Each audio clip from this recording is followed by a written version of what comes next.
Pacers Heat Game 3 Eastern Conference semis. The Heat having to deal with the adversity of injury and now a verbal skirmish between Dwayne Wade and head coach Erik Spoelstra. More on that in a second, but here we go. Pacers even the series with a win in Game 2. Series moving to Indiana. LeBron James and company looking for a bounce back.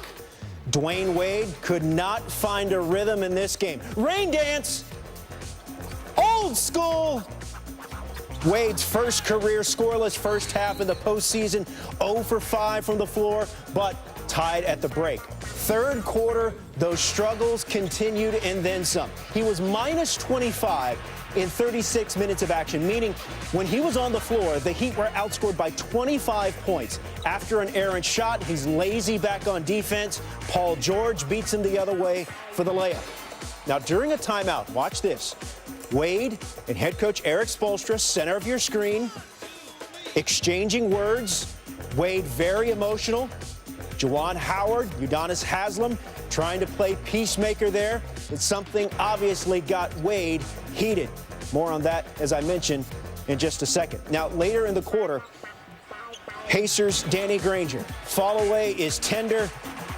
Pacers up 11. He had 17 points in 40 minutes. They outscored Miami 26-12 in the third quarter. After that Granger jumper, going after the loose ball, James gets his jersey pulled by Granger, and that's a foul. Now, let's flash back to the fourth quarter of Game 2. James and Granger got tangled up underneath the hoop, in part because Granger felt that James raised that elbow with some cruel intentions. And Granger feeling the same thing on Thursday night. James pulls that elbow up. Granger didn't like it, and he got whistled for the technical foul. Pacers coach Frank Vogel told his team before the game, keep your edge, enhance your edge. Now, to shoot the free throw, James, after the technical, misses. But check right there, SportsCenter scope showing you the Pacers bench. That's Lance Stevenson, the rookie, with the choke sign. Yeah, that's not going to get much play. Don't worry about that. Fourth quarter, Pacers dominating. Roy Hibbert, awesome. Thursday night, 19 boards, 18 rebounds. Pacers win 94-75. Mario Chalmers led the Heat with 25 points. First time in the Big Three era that not one of them led the Heat in scoring in a playoff game. So the Pacers now lead this best of 7, 2-1.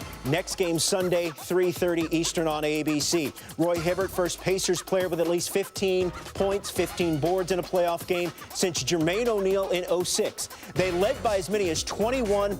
That is the Heat's largest deficit in a game this postseason. You know, we're not going to win a ball game, you know, with Chris Bosh out and me scoring 5 points, obviously. So I take a lot of onus on that. It was one of those games where he couldn't make a shot, he couldn't get into a rhythm. And, you know, as a team, we just tried to pick it up. And we couldn't do that tonight. But you know, he's a bit better player. Like I said, he's one of the best in this world. So, you know, we're not too much worried about it. I think I could see it in the eyes in LeBron and D-Wade that they want to take over. And I think they're role players and trying to find them. But I think our guards are just and forwards are doing a great job making things difficult for them. I think they'll figure it out. But, you know, until then, we're just going to try to take advantage of their lack of continuity. Once again, Spoelstra saying the little dust-up between him and Wade, not a big deal. But after averaging more than 26 points in the first 2 games, Wade held to just 5 points Thursday. Those 5 points are his second fewest in a playoff game in his career and lowest in a postseason game since LeBron James and Chris Bosh joined him in Miami.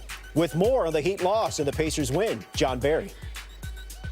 So the Heat now trail the Indiana Pacers 2-1. I'll have to say, first and foremost, I'm surprised by the effort of the Miami Heat, particularly in the third quarters.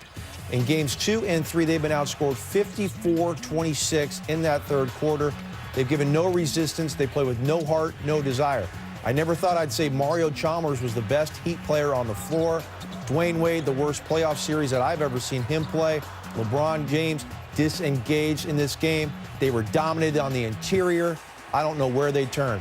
Erik Spoelstra, the head coach, has tried new lineups. That hasn't worked. This Heat team is in a load of trouble. For most of Game 3, the Miami Heat bubbled with frustration. In the third quarter, it boiled over into an argument between Dwayne Wade and coach Erik Spoelstra. Dwayne was pretty hot and the veterans got in there. Later, Wade was asked whether he wanted to discuss the incident. No. That was during a very emotional part of the game. We were getting our butt kicked. Dwayne and I have been together for a long time. We've been through basically everything. That really is nothing. You know, we all want to win. You know, you got a lot of alpha males, you know, in this locker room and on this team. So, you know, we always encourage each other and get on each other's case, you know, when need be, but it's all, you know, constructive criticism. More of a concern, Wade was scoreless in the first half, then finished with 5 points, going 2 of 13 from the field. Several members of the Heat were asked if Wade was injured. Nobody said no, but beyond bumps and bruises, they didn't elaborate. Do you know what was going on with him? It's a little banged up right now, you know, but, you know, he'll be fine. You know, it's the playoffs, so, you know, he's got a couple days to rest his body. You know, recoup a little bit. At the end of the season, no one's 100%. You know, obviously go back and film and look at it, but, you know, missed some shots earlier. You know, then missed some shots later. You know, so it just got to be a little bit more aggressive. And, you know, offensively, I didn't have it going. There's no secret about it. I don't think anything is serious. It's obvious he wasn't himself. I mean, you know, he wants to play better, of course. He's one of the best players in this world. LeBron James called Sunday's Game 4, quote, a must-win. Although with Chris Bosh already out, if Wade is in fact injured, that will be an immense challenge. In Indianapolis, I'm Rachel Nichols, ESPN. Number 5, Heat and Pacers. Alex Henderson tweeted us about this one. LeBron James, right down Main Street. Goes right past David West, but things didn't go well.